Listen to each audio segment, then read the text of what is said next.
It's Suzanne Summers, a longtime friend of this program, joining us here on the After the Show show. Good morning. Hi. How do you like the new set? First of all, I like it because our clothes show up better on this couch. And I like that as a guest. My wife said the same thing yesterday. Absolutely. It's all about our clothes. And they dress all of you so beautifully on this show. And also, I like sitting on this side better. It's a more flattering side for me. So it's all about me. Sure. So I'm like real happy with the changes here. Thank you very much. Let's get some more testosterone out here. Okay. Take out. Steve's been outnumbered. That's Hello. okay. This is Alan Hamill. Hi. I'm Alan. We met earlier. Yes. Who We used is to date. Suzanne Summers' longtime husband. Long time. Hi. Nice to meet you. Do you know we've been together 45 years? I'm sick of it. But she talks about, you guys were open just a minute ago talking about hormones. Absolutely. And actually taking an active role in men, too. I think a lot of men just think, well, this is for women, not for me. No, it's for me. Yeah. And you feel good. I feel fabulous. You look So, great. you know, and Suzanne's got this new book, I'm Too Young for That. This. I'm too young for this. That's right. And what you talk about is, you know, people know about menopause. And it hits women, you know, the change. It's in the 40s, 50s, 60s. But there's something ahead of that called perimenopause. Right. And what I'm concerned in, because just as you're worried about which side of the set you're on, I'm concerned, like Alan, you know, how it impacts guys. Yeah. It doesn't, perimenopause doesn't impact guys. Yes, it does. But guys, well, it does if you're married to somebody. Yeah. Crying, weeping. By association. Right. Bloating. What, do I look fat in this? And don't dare say yes. Never. Absolutely not. But also guys have hormonal changes. You do. As they go through the cycle of life. You and Brian, you could hardly get hormonal out. Hormonal. Well, you know, if you were to suddenly lose all your hormones, you would die within 10 minutes. That's how vital hormones are to life. They feed all the major functions in your body. If your thyroid's off, you won't live very long. If it's too high or too low for a very long time. Us. I know, but it is so fascinating to put yourself back together again, and it's made me really love the way I'm aging. And I look at people and I think aging should be aspirational rather than something that you dread. Right. And the present way people are aging is just something none of us want. It's ending up in a nursing home with one of the big three: cancer, Alzheimer's, heart disease. So if you start early and putting yourself back together again hormonally and not let your, you know, the gas tank go too low, you will avoid the moods. You'll be able to sleep. I sleep 8 hours a night without any drugs. I don't take a single pharmaceutical drug, and I think that's where the controversy is. How about a glass of wine? I like tequila. Okay, good girl. Yeah. I knew there was something that knocked her out. That's a recreational drug.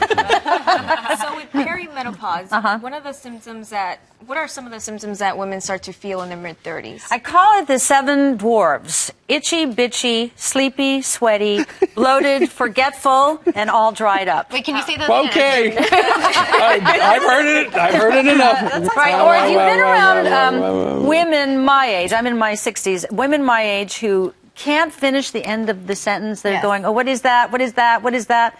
That's hormone loss. So I don't forget the end of my sentences, and I really think if we can age this new way, that we'll be able to end up healthy, die healthy, and have wisdom, because the wisdom is depleted by people being on so many drugs from my age on. And it seems much more proactive, right? You're actually going in and looking at your levels. So if for the average person, like, what do? You go to your doctor, you ask for your blood results, and then you... Well, you go to your regular doctor, and your regular doctor will say, what, you're listening to Suzanne Summers, and you know, right away they can... make the woman nervous. Discount it. Exactly. That was the word I was looking for. I didn't rub on my cream this morning. Beats itchy. So it's a cream. It's a cream. Itchy is bad. I was over at another show yesterday, and the producer said, I'm itchy. Look at my legs. And her legs had scabs all over. She said, I scratch like crazy when I'm in bed at night. But it is proactive. And that's from hormonal changes. Correct. And it's cancer preventative. There's no 100%, but it's cancer preventative. And I really believe if I had known then what I know now, I most likely would not have gotten cancer because I was estrogen dominant, which nobody understands. That doesn't mean I have too much estrogen. It means I'm not making enough progesterone, and progesterone is your anti-carcinogenic hormone component of the woman's hormone. So I was depleted completely of the protective part. And that's a hormone because you have breast cancer in your family. Yes. You should check. But a regular doctor has had only about 4 hours of instruction in hormone prescribing in medical school. So that's why I keep saying this, foreverhealth.com. They are doctors who went outside of the box and went back and learned about this. It's so life-changing. The world would be a happier place if all the women were hormonally balanced, or amen, sister, or naturally, naturally, or take them all off hormones, and it'll end the war. So check out her book. I'm too young for this. Now, Alan, before you guys go, I called you over. You've got this new thing. It's called the M2 Matrix, and inside this is this little. It looks like a little plastic card, and it goes in your inside between your cell phone and the cell phone cover, case to hold it there. And what does it do? Okay. So it's a gadget thing. I'm calling in the guy. Okay. Okay.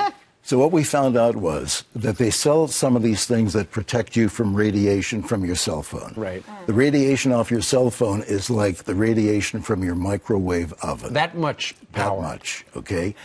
The best one on the market only stops 10%. This stops up to 98%. This was designed by a scientist whose name is David Schmidt, who's this brilliant guy. Yeah. And all of our grandchildren have one. All of our kids have one because they're always walking around with cell phones right next to their ear. And the World Health Organization is making a connection between cell phone radiation and brain disease. So it's really serious stuff. And it's under $50. So it's a good investment. But also, let me mention, my father died about 5 years ago from brain cancer, and he was one of the earliest owners of the big cell phones back. The brick. Well, even before they had that, and he was always on that phone, and he was convinced that cell phone, all his exposure to that, gave him brain cancer. And you talk to doctors now, and they will poo-poo that. But some of the cell phone companies say that they actually have internal research that shows that there's a link between the two. Well, if you want to see the research that we have done, if you go to SuzanneSummers.com, click on Matrix, and the research there is done by a big independent lab called SGS and also the University of Utah. And you'll see the actual radiation. It's a thermographic photograph going into brains, particularly children's brains. I mean, it's really very, very and their brains are so much more susceptible. Their brains aren't fully formed till 25, 27. Right. So your brain isn't even fully formed yet. Oh, there you go. Wait, but I was wondering about the cell phone radiation. So that can be emitted also when you're not using the phone, let's say, when you're not talking on it. Because when you're sleeping, I think I've heard advice to not place your phone on that nightstand right next to you. Okay. But with this, it has one of these on it. Yeah, I keep mine. Now I just feel, because I used to keep it in my, I've had breast cancer.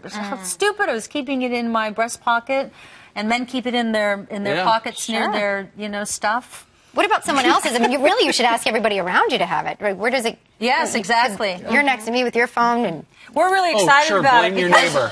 I like protect your phone. In business. I like doing well while doing good, and I think this just falls into that category of it's a good business for us, but also it's going to do a lot of good. Well, if people would like more information, once again, the website is SuzanneSummers.com. Suzanne Summers, thank you very much for bringing Alan along and telling us about all this stuff. I just love being here, and I'm so happy you're on this show. This is the most perfect place for you. And you've slid so seamlessly into this slot. Well, really great job. A lot of kindness in this place. So well, these two. And now we're going to live a long time because we're all going to be on natural hormones. That's right. We'll be here for a long time.